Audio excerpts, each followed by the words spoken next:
تو یہ بزرگ تھے تو حضرت سے عرض کی گئی حضرت کوئی نصیحت کریں. فرمایا سن پھر میری یہ بات یاد رکھنا، جب تم لوگ گناہ کرتے ہو نا تو دو حالتوں سے خالی نہیں ہوتے.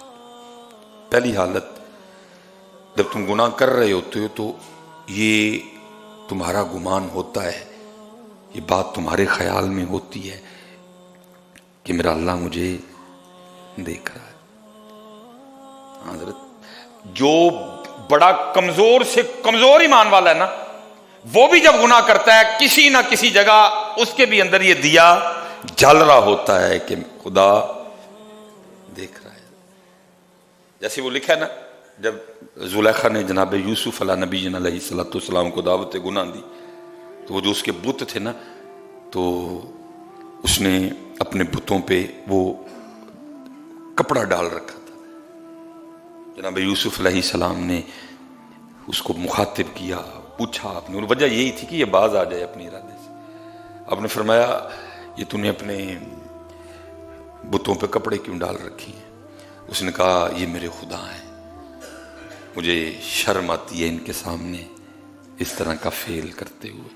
آپ نے فرمایا تجھے پتہ ہے کہ یہ پتھر اور مٹی اور گارے سے بنے ہیں، یہ دیکھتے نہیں، یہ سنتے نہیں، اگر بلاؤ تو آگے سے جواب نہیں دیتے.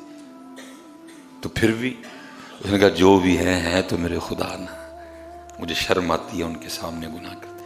آپ نے فرمایا تجھے اپنے مٹی پتھر کے خداؤں سے گناہ کرتے ہوئے شرم آتی ہے، تو میرا خدا تو وہ ہے جو دیکھتا بھی ہے، جو سنتا بھی ہے، جو اول بھی ہے، جو آخر بھی ہے، جو ظاہر بھی ہے، جو باطن بھی ہے. جو کمزور سے کمزور ایمان والا بھی حضرت جب گناہ کرتا ہے نا، اس کے اندر بھی کہیں نہ کہیں یہ دیا چل رہا ہوتا ہے کہ اللہ دیکھ رہا ہے. آپ نے فرمایا جب تم گناہ کرتے ہو تو دو حالتوں سے خالی نہیں ہوتے. پہلی حالت وہ یہ ہے کہ جب تم گناہ کر رہے ہوتے ہو تو تمہارا یہ گمان ہوتا ہے، تمہارا یہ خیال ہوتا ہے کہ میرا اللہ.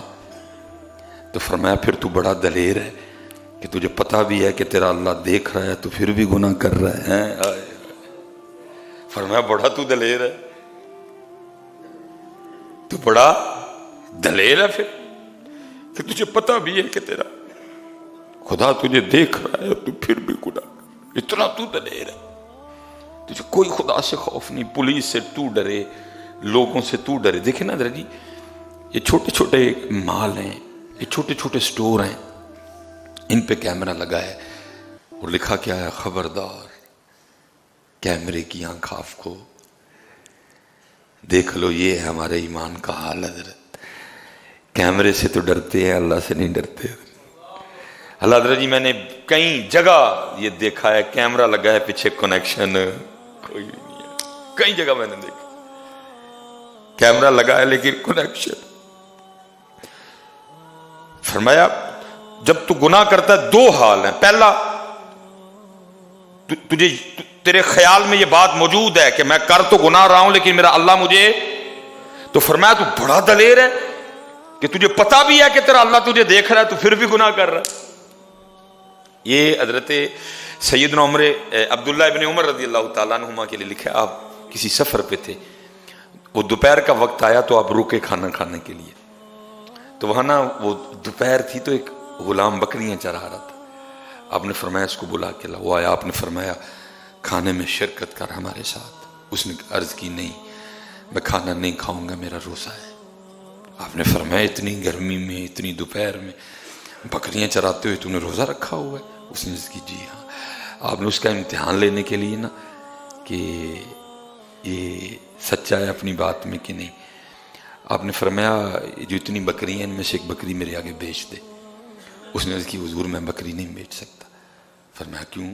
یہ میرے مالک کی ہیں. تو فرمایا اپنے مالک سے کہنا کہ وہ ایک بکری بھیڑیا کھا گئے.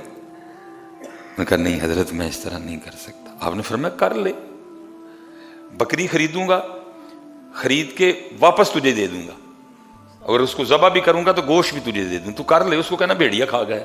اس نے کہا نہیں حضرت میں اپنے مالک سے جھوٹ نہیں بول سکتا. آپ نے فرمایا اس کو کون سا پتہ ہے کہ تو نے اس طرح کا کام کیا ہے، بکری کو بھیڑیے نے کھایا ہے کہ نہیں کھایا؟ تو آگے سے کہتا ہے حضرت مالک کو تو نہیں پتا لیکن اتنا بتائیں اللہ کا کیا کرنا ہے اللہ کا کیا کرنا. دیکھا بار بار حضرت سیدنا عبداللہ ابن عمر رضی اللہ تعالیٰ عنہ حیران ہو کے فرماتے تھے دیکھو ایک بکریاں چرانے والا کہتا ہے کہ اللہ کا کیا کرنا ہے. میں کہتا ہوں حضرت جی کتنا قوی ایمان تھا اس دور میں. بکری چرانے والے کو بھی یہ پتا تھا کہ اللہ دیکھ رہا ہے. لیکن آج ایم ایس سی کر کے, آج بی ایس سی کر کے, آج جناب جج بن کے, آج ڈاکٹر بن کے مجھے نہیں یہ یاد رہا کہ میرا اللہ مجھے دیکھ رہا ہے. کیا خوبصورت دور تھا کہ جب بکری چرانے والوں کو بھی یہ پتا تھا کہ اللہ دیکھ رہا ہے. آج حضرت جی چٹ گئے کتاباں, یونیورسٹیاں, کالج, سکول, اکیڈمیاں, کچھ نہیں ہم نے چھوڑا. لیکن جب میں عملاً آ کے سیٹ پہ بیٹھا مجھے یہ بات بھول گئی کہ میرا اللہ مجھے دیکھ رہا ہے. وہ ڈاکٹر جس کو پتا ہے ڈیلیوری نارمل ہونی ہے لیکن اس کو پتا ہے وہ باہر والوں کو نہیں پتا. کبھی آ کے کہتی ہے بچہ اس طرح ہو گیا, کبھی کہتی ہے بچہ اس طرح ہو گیا, کبھی کہتی ہے ماں اللہ بالکل ٹھیک ہے سارا کچھ حضرت. لیکن کیا ہے نارمل کے پیسے کچھ اور ہیں, آپریشن کے پیسے کچھ اور ہیں. ٹھیک ہے بھائی ڈاکٹر میاں ان کو تو نہیں پتا, وہ سادہ ہے, لیکن اللہ کو تو پتا ہے. یہ بتا جب تو اللہ کی بارگاہ میں جائے گا یا جائے گی تو پھر اتنا بتا جا کے اپنے اللہ کو کیا جواب دینا ہے. آپ حیران ہو کے کہتے ہیں, فرماتے ہو وہ دیکھو بکریاں چرانے والا کہہ رہا ہے کہ ابن عمر اللہ کا کیا کرنا ہے, اللہ تو دیکھ رہا ہے نا. دیکھا آپ واپس گئے, آپ نے اس کے مالک کا پتہ کیا, اس کو خریدا اور خرید کے آپ نے اس کو آزاد فرما دیا. فرمایا دو حالتیں ہیں. پہلی گناہ کرتے ہوئے تجھے یہ گمان ہے کہیں نہ کہیں یہ بات تیرے اندر موجود ہے کہ تیرا اللہ تجھے بڑا دلیر ہے کہ تجھے پتا بھی ہے کہ تیرا اللہ تجھے دیکھ رہا ہے اور پھر بھی تو گناہ کر رہا ہے. یا پھر دوسری بات یہ ہے کہ تو یہ سمجھتا ہے کہ یہ چھت ہے, یہ دیواریں ہیں, دروازے کو کنڈی لگی ہوئی ہے, کوئی بھی نہیں, مجھے کوئی بھی نہیں دیکھ رہا. اگر تو یہ سمجھتا پھر تو کافر ہو گیا. لیکن میں نے کہا حضرت یہ وہ باتیں تھی جو بالکل ابتدا میں پڑھائی جانی تھی. علم یعلم بان اللہ یرا, کیا تم نے نہ جانا کہ اللہ دیکھ رہا ہے؟ یہ ابتدا میں پڑھائی جانی تھی. اگر حضرت یہ باتیں پڑھائی گئی ہوتی نا کبھی, آج نہ کو رشوت دیندہ تے نہ کو رشوت, آج تانوں دودھ بالکل خالص ملتا, آج دہی چ کوئی اڑا روڑ نہ پندا حضرت, آج بکرے کی جگہ کوئی کتا نہ کھلا دیتا, آج حضرت جی بکرے کی جگہ کوئی گدھا نہ کھلاتا. وجہ کیا؟ ون واز اے تھسٹی کرو, ون واز اے تھسٹی کرو, ون واز اے تھسٹی کرو. وما علینا الا البلاغ المبین.